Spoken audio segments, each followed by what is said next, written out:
mwase mukyaba na Uganda abali ku the updates online page mwebale kubako mwebale kuberanga mugoberera ensonga zonna ezigenda mu maaso mu ggwanga Uganda.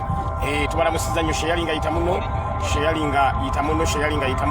mu kiseera kino ngenda batuusaako the big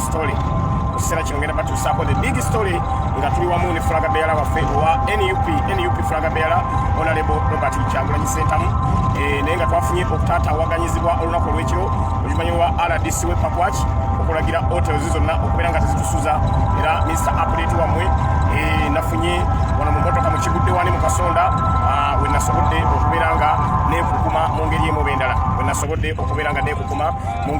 oba mu ngeri endala.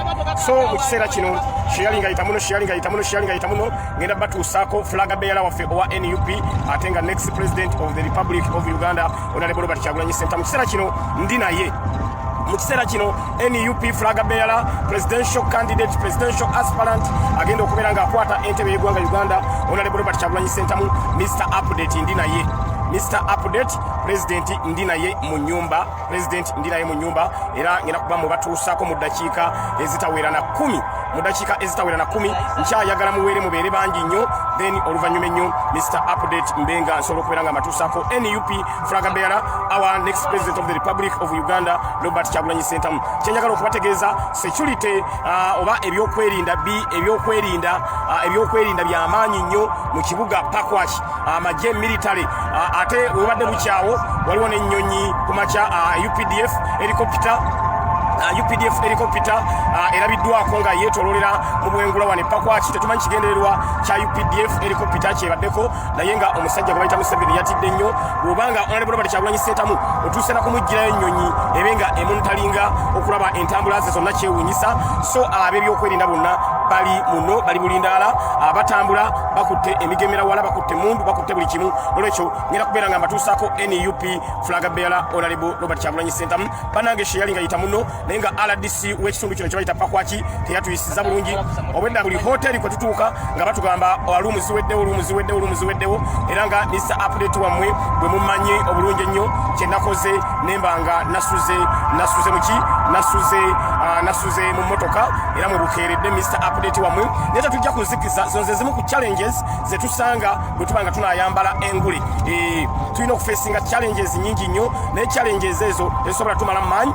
Tulina continuing and continue okulaba nga tulwanirira eggwanga laffe Uganda, tulwanyisa obutali bwenkanya obuli mu ggwanga Uganda, tuteekawo embeera ey'okulaba nga eggwanga laffe Uganda litereera. N'olwekyo abakatwegattako y'embeera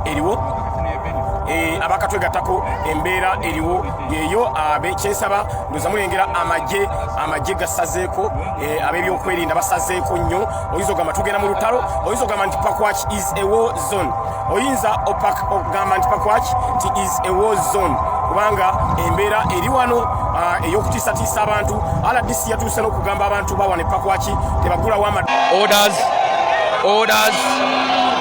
orders zitandise okubeera nga ziyitiŋŋana. Orders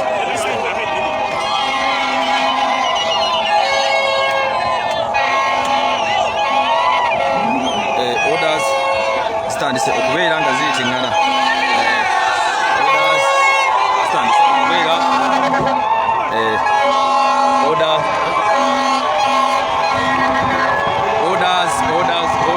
Okubeera nga ziyitiŋŋana wano.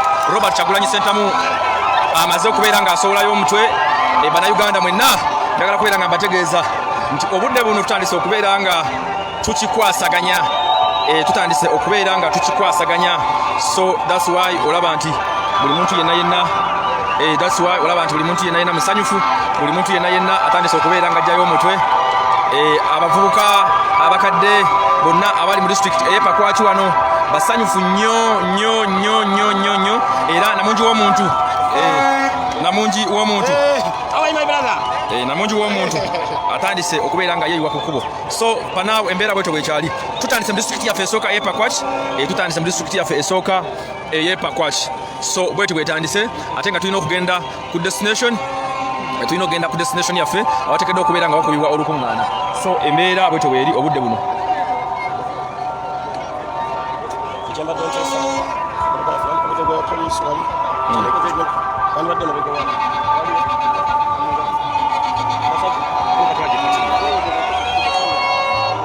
so embeera bweto bweri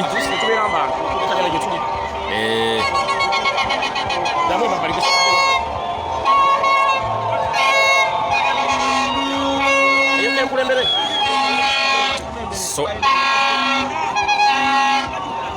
ati batukulembere tugenda kubeera lega asaga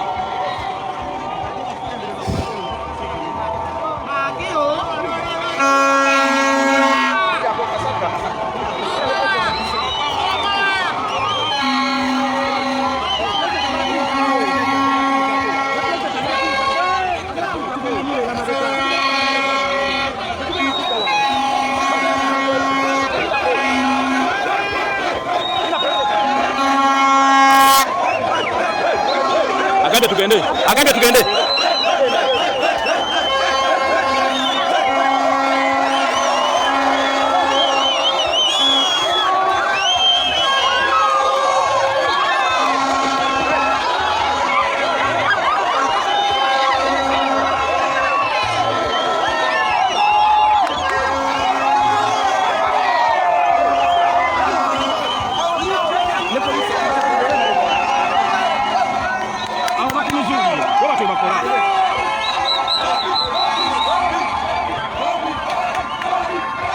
Ecco la mia buona